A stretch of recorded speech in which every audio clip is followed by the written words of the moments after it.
MLC కవిత నిరాహార దీక్షకు సంపూర్ణ మద్దతు ప్రకటించారు ఆర్ కృష్ణయ్య. బీసీలకు స్థానిక సంస్థల ఎన్నికల రిజర్వేషన్లపై రాష్ట్ర ప్రభుత్వం ద్వంద్వ విధానం అవలంబిస్తుందని విమర్శించారు. స్థానిక సంస్థల ఎన్నికలు నిర్వహించే అధికారం, రిజర్వేషన్లు నిర్ణయించే అధికారం రాష్ట్ర ప్రభుత్వానికి ఉన్నప్పటికీ రేవంత్ రెడ్డి డైవర్ట్ పాలిటిక్స్ చేస్తున్నారని మండిపడ్డారు. రాజ్యాంగంలోని 243(d)(6) ప్రకారం ముఖ్యమంత్రి రేవంత్ రెడ్డికి పూర్తి అధికారం ఉందన్నారు. ఆర్డినెన్స్ పై ఇంతవరకు గవర్నర్ను రేవంత్ రెడ్డి కలవలేదని, రాష్ట్రపతి అపాయింట్మెంట్ తీసుకోలేదని విమర్శించారు. బీసీలకు స్థానిక సంస్థల్లో రిజర్వేషన్లు పెట్టడం లోపల ద్వంద్వ విధానం అవలంబిస్తుంది.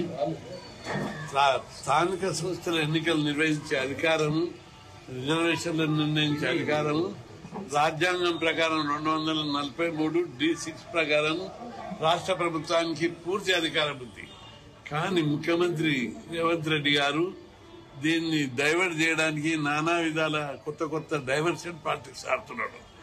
జీవో తీసి ఇప్పుడు ఆయన ఏం రాలే, గవర్నర్ సంతకం పెట్టాలి అన్నాడు. పోయి కలువు, నువ్వు కలువనే కలువు, రాష్ట్రపతిని కలవనే కలువు, అఖిలపక్ష సమావేశం ఏర్పాటు చేయవు.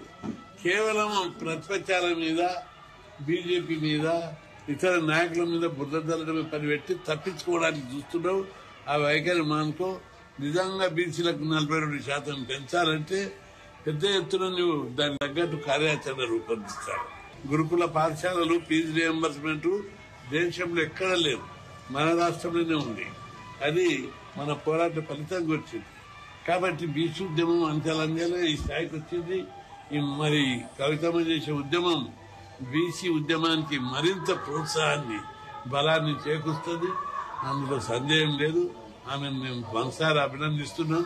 ఆమె చేసే ఉద్యమాన్ని 72 గంటల ఉద్యమం అంటే కొద్దిగా ఆరోగ్యం రీత్యా మంచిదో కాదనుకున్నా, కానీ ఆమె పట్టుదల మనిషి. ఈరోజు ఎవరు చెప్పిరా, పట్టుదలతో చేస్తుంది. తప్పనిసరి ఆమె